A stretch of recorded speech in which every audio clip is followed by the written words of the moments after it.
মিরপুর থানা বিএনপির সাধারণ সম্পাদক কি করছে একটু দেখুন। উপজেলা আইন শৃঙ্খলা মিটিং আছে, হিসাবে আমি তোমার কমিটির সদস্য।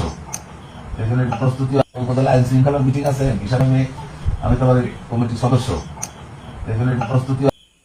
এরা নাকি আবার চরিত্রবান নেতা। নির্বাচনের সময় এদের নামে স্লোগান দেওয়া হয়, আমার নেতার চরিত্র ফুলের মতো পবিত্র। তো কেমন ফুলের মতো পবিত্র আজকের ভিডিওটিতেই প্রমাণ করব। ছাত্রদল নেতা আমানুল্লাহ আমানের আরেকটি ভিডিও দেখুন, সে কি বলছে।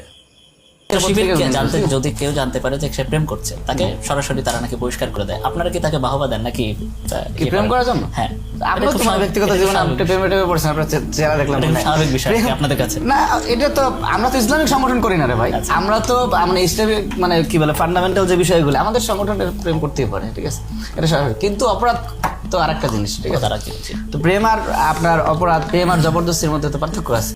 টকশোর মধ্যে তো সে একদম সাধু সেজে গেল। তো সে কেমন সাধু একটু আপনাদেরকে ভিডিওটা না দেখালে আপনারা বিশ্বাস করবেন না সে কত নাম্বার বাটপার, একটু দেখুন। আমার বাবার মৃত্যুর জন্য আমার নামান দায়ী। ও আমাকে ধর্ষণ করে সেই ভিডিও ধারণ করে আমাকে ব্ল্যাকমেল করে আসছিল।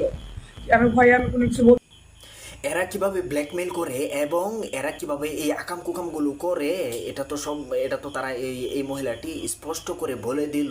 এই মহিলাটি অভিযোগ করার পরে এখনো পর্যন্ত কি এই আমানুল্লাহ আমানের কোনো বিচার হয়েছে? বিচার হয়নি, বিচার হবেও না। কারণ হচ্ছে যে এরা এই সমস্ত কাজ করতেছে আর এরাই আছে পাওয়ারে, আর জনগণ পাবে বিচার কোশ্চিন কালেও না।